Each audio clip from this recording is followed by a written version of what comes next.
Bon, Elsie, Rodolphe et Philippe Léger sont avec nous. Bonjour à vous trois.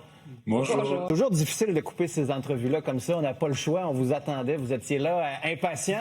Elsie, intéressant quand même ce que M. Drainville a dit. La CAQ, c'est l'économie, l'identité. Est-ce que ce sont deux piliers intéressants? Est-ce que l'identité devient le pilier principal pour la prochaine élection pour, comme M. Drainville le disait, là, essayer de sauver les meubles à la CAQ? Ben moi, je pense que M. Drainville dit vrai parce que la CAQ, dès le départ, c'est d'ailleurs ce qui distingue beaucoup la CAQ du Parti libéral là, en tant que deux grands partis fédéralistes, c'est que la CAQ s'occupe de l'identité, la défense de la langue française, la laïcité. Ça a été vraiment au cœur du premier mandat. C'est dans les premières grandes réformes qu'ils ont fait. Donc, je trouve ça quand même relativement naturel qu'ils retournent vers cette essence-là, d'autant plus qu'on voit que sur le français, le français connaît des reculs. Et puis, sur la laïcité, la même chose. On a connu Bedford l'année dernière. Donc, moi, j'y vois pas. Je vois en fait une logique, une cohérence. Oui, parce que Rodolphe, à la fin, je disais un peu à la blague à M. Drainville, mais c'est vrai, là, François Legault disait, moi, je suis venu pour l'éducation, puis c'est l'éducation, puis la priorité, c'est l'éducation. J'avais hâte de voir si ça faisait encore partie des priorités du gouvernement, notamment venant du ministre de l'Éducation.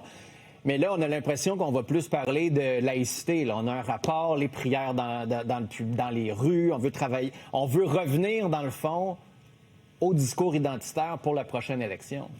Oui, c'est sûr que laïcité et identité, c'est une priorité. Ça fait partie de l'image de marque, en tout cas, de la CAQ. Quand M. Drainville a dit l'économie, bon, on peut dire que peut-être au début, c'était en tout cas la priorité. Quand on regarde aujourd'hui Nordvolt et les autres, ça va être difficile de dire que c'est l'économie. Puis tu l'as bien fait de lui dire, hey, l'éducation, parce que bon, on pensait aussi que l'éducation, c'était la priorité des priorités. Donc, on va voir ce qui va se passer. Renverser la tendance, il a quand même dit qu'ils veulent renverser la tendance. Facile à dire, plus difficile à faire. Ouais. Philippe, juste sur l'annonce d'aujourd'hui, c'est l'entrevue que M. Drainville a donnée, il est en tournée ce matin. Il y a du positif là-dedans quand même. Parler en français, discuter, écrire, avoir le plaisir de parler sans que ce soit toujours une dictée ou de la rigidité. Peut-être qu'on peut commencer à redonner le goût aux Français québécois là-dedans? Non, c'est très, très bon. Moi, j'applaudis à deux mains ce que Bernard Drainville annonce aujourd'hui, à les réécrire, s'initier à des activités, des œuvres culturelles québécoises à l'école. Si on ne fait pas ça à l'école, c'est où qu'on va le faire? Donc là-dessus, Bernard Drainville a raison. Ceci, en termes de politique, c'est plus difficile parce que tu vas pas créer de la polarisation là-dessus, tu vas pas aller chercher nécessairement des nouveaux votes de cette façon-là. Mais moi, j'écoutais ton entrevue, Philippe Vincent, avec Bernard tantôt, Bernard Drainville, puis sincèrement, j'avais quand même l'impression d'un ministre qui est beaucoup mieux dans sa chaise qu'au début de son premier mandat, au début de la première année du dernier mandat. Ça a été difficile, a été éclaboussé par toutes sortes de petites controverses en dehors de son ministère, là. Des chansons, des déclarations sur le troisième lien, des phrases malheureuses.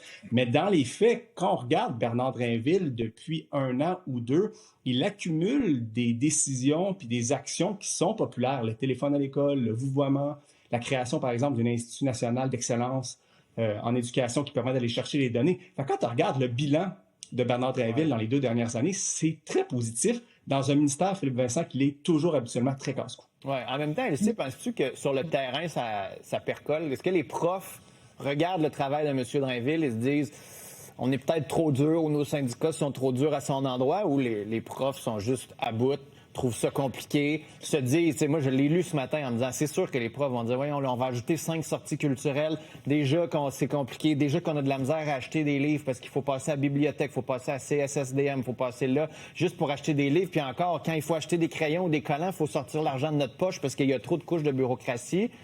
Là, ça va être quoi quand ça va être des sorties culturelles? Moi, j'entends les mêmes choses que toi, mais en même temps, là, je pense qu'on doit dire à la CAQ quand même, OK, on a des budgets records pour rénover, construire des nouvelles écoles. Monsieur Drainville a annoncé 300 $ par classe pour acheter des manuels québécois.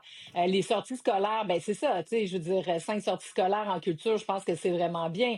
L'aide à la classe qui a été ajoutée dans les classes, ça, c'est un autre élément très positif. Ils ont aussi ajouté, puis il faut le faire encore davantage, mais bon, le sport, la culture, en parascolaire dans les écoles publiques. Donc, c'est sûr qu'il reste encore beaucoup de problèmes.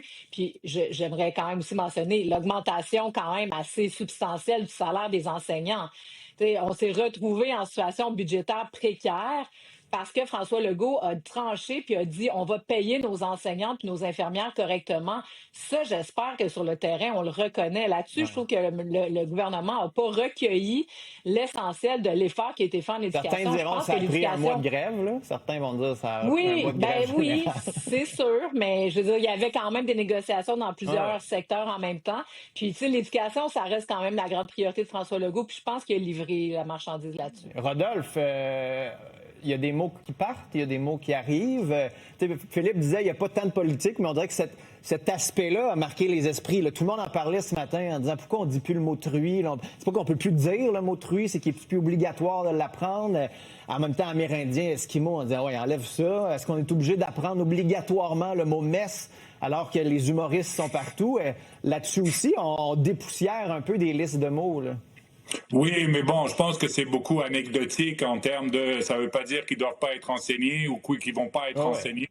Donc, c'est ça. Moi, il y a un truc que je vais souligner puis que j'applaudis, c'est les participes passés. Parce que je vais te faire une confidence, Philippe Vincent. Moi, j'ai passé entre les mailles du filet parce que je ne sais toujours pas conjuguer mes participes passés. Puis je pense que ça, de changer un tout petit peu, je pense que c'est bien. Et oui, moi, je pense que pour les mots, c'est très anecdotique. OK. Philippe, en terminant sur les mots, c'est bien ou tous ces mots, ce ne sont que des mots? C'est bien. C'est bien.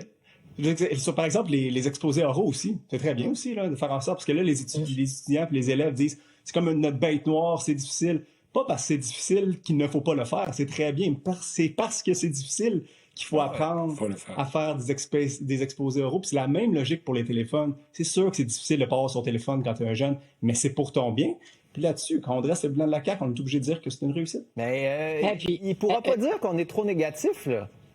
Non, justement. Et il doit rester en poste. Est-ce que je peux rajouter quelque chose? Le syndicat de la FAE qui vient de dire « Ah non, on ne peut pas le faire dans un an. » Il demande de reporter en 2027 plutôt que pour la rentrée 2026 parce que là, cette année, là, ça va être un projet pilote dans 50 écoles. Non, mais s'il vous plaît, là, à un moment donné, on est capable d'avancer un peu plus vite que ça au Québec. Ça, là. Rodolphe, et le garder en poste? Il doit rester en poste? Oui. Ah oui, moi je pense que, écoutez, pour moi, que ce soit Christian Dubé à la santé et Bernard Drinville à l'éducation, doivent terminer leur mandat, doivent aller au bout. Moi, je pense que ce serait une erreur de les bouger parce qu'un nouveau ministre aura besoin d'une courbe d'apprentissage, va faire des mauvaises sorties. C'est mieux de garder M. Drinville là, surtout qu'il est sur son X en ce moment. Il est en train de performer, il connaît les dossiers, il connaît les intervenants. Elle-ci n'est pas sûre. C'est parce qu'en éducation, je pense que la boucle, elle est terminée. Là. Donc, les investissements se font et tout ça. Moi, j'enverrais Drainville plutôt peut-être aux ressources naturelles, Hydro-Québec. Son grand rêve. Un portefeuille économique et c'est Philippe, quand même une grande priorité. Tranche, il reste ou il part? Si Drainville ne bouge pas de l'éducation, à quoi ça sert de faire un remaniement ministériel si tu gardes Dubé, si tu gardes Gérard, si tu gardes Drainville? Faut que tu bouges un peu des grands ministres pour faire de quoi, là?